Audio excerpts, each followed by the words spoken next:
And we're live. All right, guys. Back with another Dryftstream early in the morning. David somewhere over here. We have it set up on the bedside of the truck. So doing this a little bit different. It looks like it might rain today. I was hoping it would rain while we're actually on air. That'd be dramatic. Well, yeah, my phone. I might cry a little bit about the phone. It's probably the most expensive thing that I own. That'll be fun. All right. We were going to talk about episode 40 that we did a little bit. We just did 40, yes. Yeah, episode 40 was talking about zones, friend zones, like zones of friendship. Yeah. Just really, it was about relationships. It was about different relationships with different people and then how you are in that relationship. Yeah, it was about friendships and how you relate to people. Yeah, so we started talking about like our past and what we thought we were going to do versus what it eventually happened. I don't think we ended up getting into full circle about how we're actually still being able to fulfill our childhood dreams just in a different way, just because of changing perspective. You know, so like you not having kids, Two watches. you not having kids, me having kids.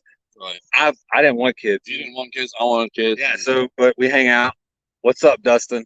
But you didn't want kids, obviously, or you wanted kids. I didn't want kids. I discussed that in the episode. But the reality is, I'm happy that I have kids. So other people that don't, I'm happy to share that I have kids with them.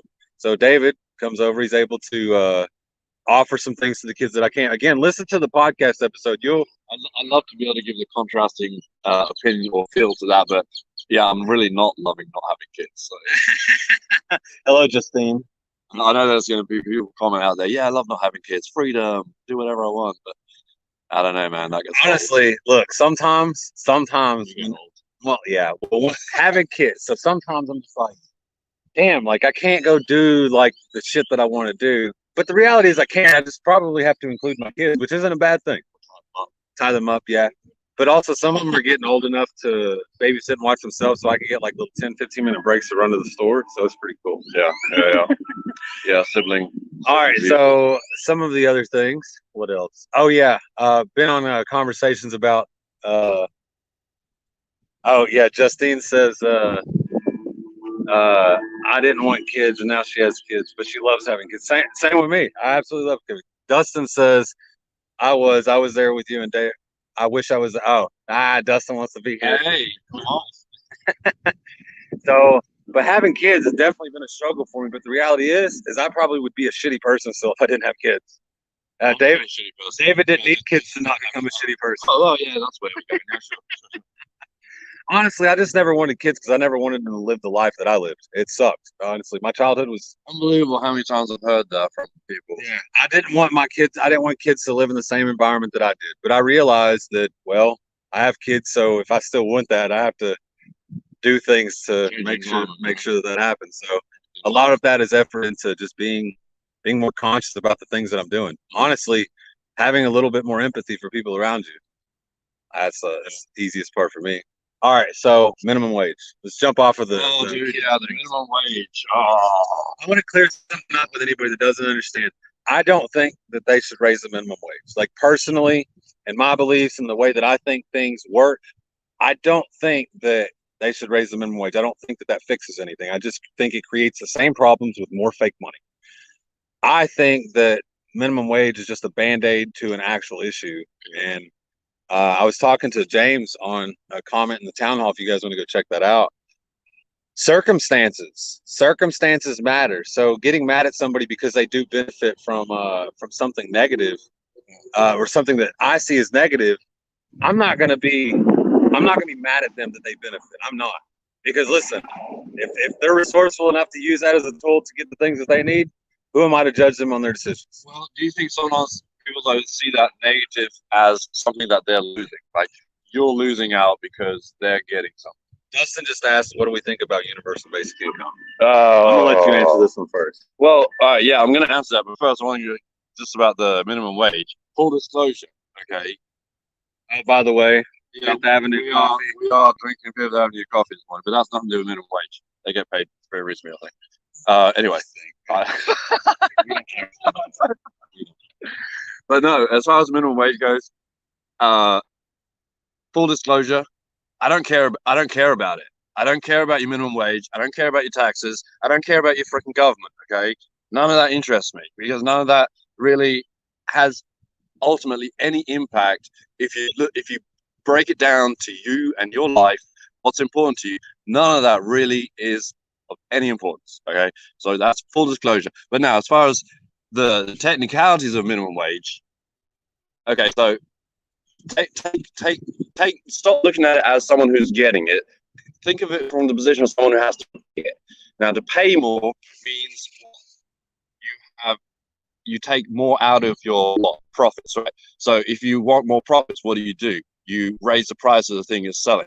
So you paying your employees more, but raising the price of your product. So you're basically, what you're doing is you're having more money move through the economy. It's all you're doing, because your employees more printed fake money.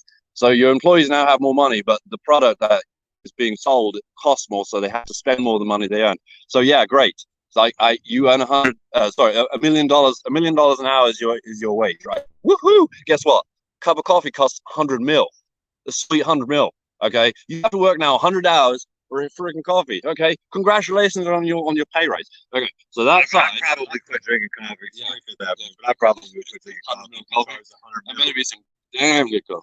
Anyway, I better shoot golden nuggets after that. So Justin, what do I think about universal basic income? Okay, same thing. Okay, as far as guaranteeing, so I guess that's kind of a guaranteed income. Okay, so now me as a person who's trying to get your money that you were given, so I'm selling something or a service or a good, I want to get your money. Do you think I'm going to say, well, I'm still going to keep it, or I'm going to know you'll be able to afford it? Like, just. All right. So here's the thing. So with the way that I view universal basic income. So if you have the problem with minimum wage that David is discussing, like if you raise the wage, then they raise the cost of the product. Okay. So what if people weren't scared to leave their job? What if people weren't worried about whether or not they would be able to find another job because they could still afford their house, they could still afford to pay their bills? You think people just want to sit at home all day and do nothing? Yeah, some people do. And honestly, I think people that do that probably should consider some hobby. Well, yeah, something else, right? But that's a different problem. That's a psychological problem, right? But I think with a universal basic income, I think that it would allow people the opportunity that if they wanted to pursue something greater, the excuse would not be built in that you can't afford rent or that you can't afford your gas or that it would get rid of one of those excuses. Basically, it would in some ways get rid of that roadblock. Now, do I think that some people would unfairly benefit from universal basic income? Fuck yeah. I know that there's people that would unfairly benefit. However, they would still sit around doing nothing. Would the people around me, the people that I know, benefit? The people that I know that I care about, that I know are good people, that if they received something like that, would they be able to achieve more? Honestly, I think the ones that would accept that would certainly use it as a tool to increase what they are capable of. Because the reality, I think that what's holding a lot of people back, they don't know what they can achieve because they're so stuck trying to get out of the hole that there's not even a thought about what you can do beyond that. And when the only way that you know to get out of the hole is the way that everybody else in front of you has told you to get out of the hole. Work hard, lace up your bootstraps, all that shit. I did that. I made money, did all that stuff. Let me paint a little picture. So for a lot of people, who this basic universal basic income. And Dustin, I'm gonna put this next time. Some people will just relax on the money. Sure. They will, and that's fine. Sure. I mean, honestly, I think those people honestly. How many people would just relax because they've never had a chance to? Take your fucking vacation. Take 4 months off from work. That's cool. You're gonna get tired of it. You're gonna get tired of it. All right. So, did you want to say something else? Yeah, but UBI. Now we can come back to it. So Justine says here in England there is help to go back into education. May I add only certain educational courses that it applies. So are the educational courses something that benefits society, or are they just like freelance, go figure out who you are type of social studies or type of core educational studies? Damn, too many words I'm trying to say at the same time. Fucking words, man. Back to you in just a minute, Justine. But Dustin says that there's a percentages that already game the system. So Right. Dustin, are you saying that like some of the money that's already there is to game the system? Is that what you're saying? If that's not what you're saying, correct it. And can I ask what system are you specifically speaking about? Because I think I know what you're saying about gaming the system. Because as I was telling Daniel last night, I know people who get all the government benefits, they get all that free stuff, but they're they smart. don't work.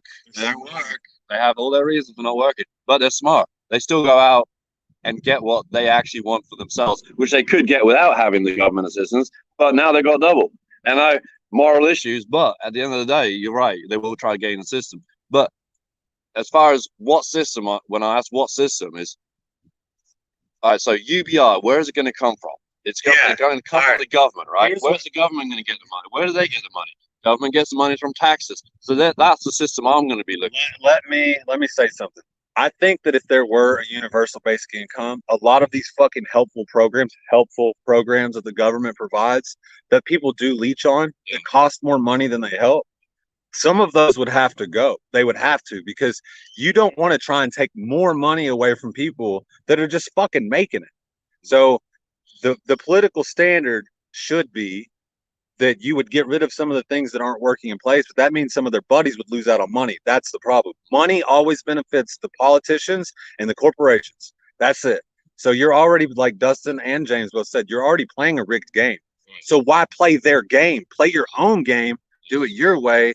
Don't do it by the motto of just work hard. There's so much more involved with that shit. I was going to say about that working hard thing. Okay, Dude, I work my fucking ass off, and I have nothing to show for it. So the idea is that if you work hard, you'll do better, right? That's a basic concept. Now, I think that's what people say, but I don't think that's what they mean. Right. Well, in reality, for a lot of people, is they find themselves in a boat that's leaking. Okay, and they are so busy paling out the water, or what do you call it? Siphoning out the water. You know, like getting the water out, getting the bucket, tossing the water out. Get the water out of the boat. They're so preoccupied with that, they don't actually see where the boat is going. They're not steering. They're not doing any of that. They're not thinking about improving the boat or anything.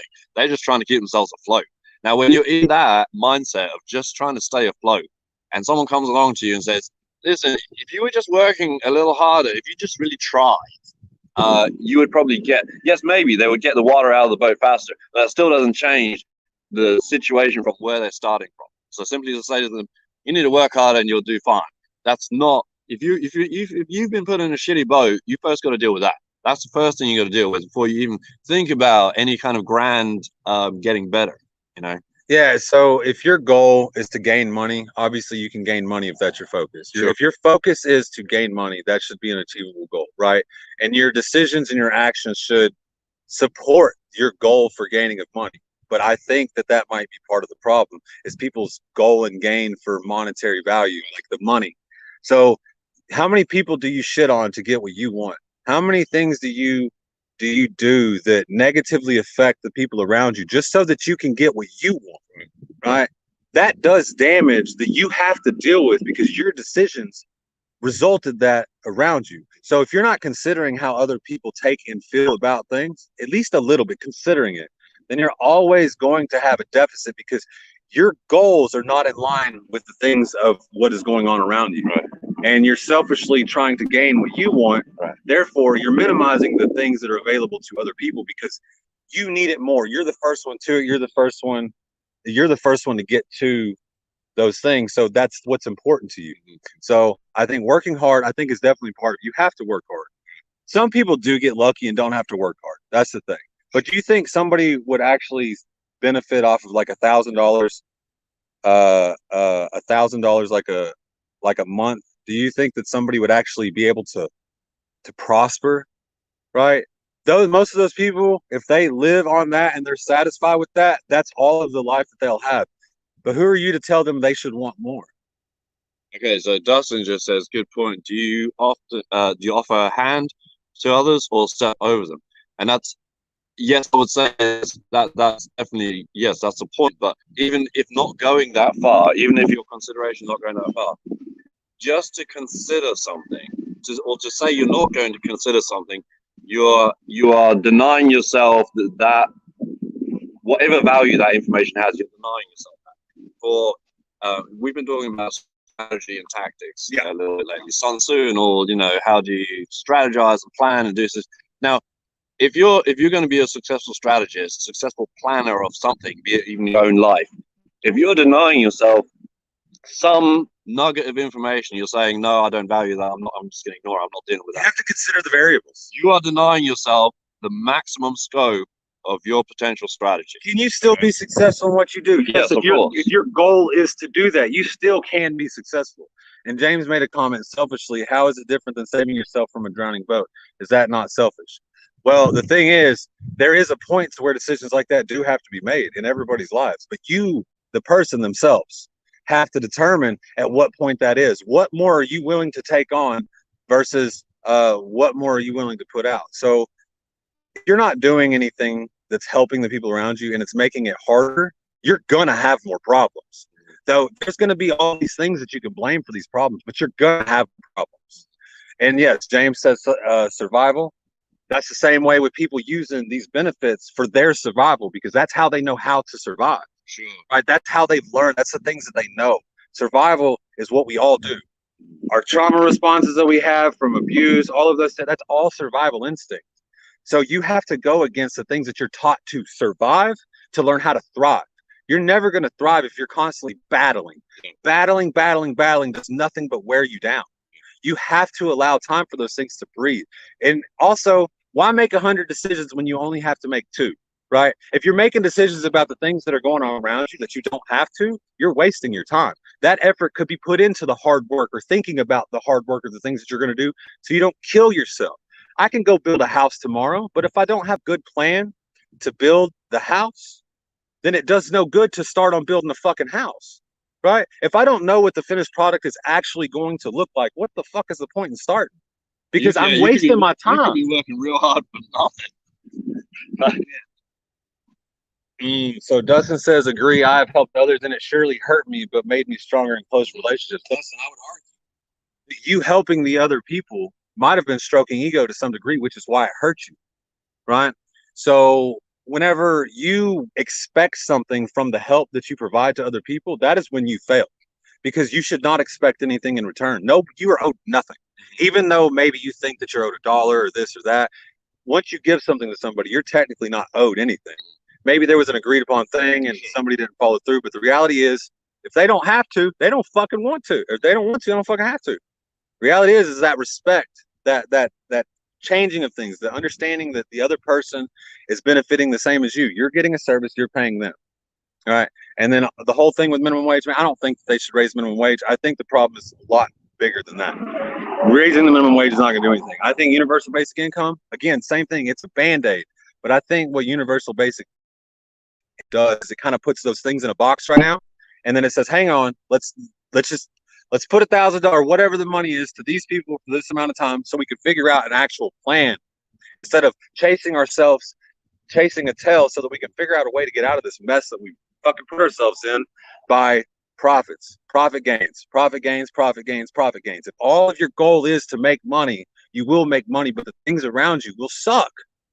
I mean, maybe you'll have a cool car, maybe you'll have this, that, but the fucking people around you will only be there because you have those things, not because of your character, not because of the things that you do.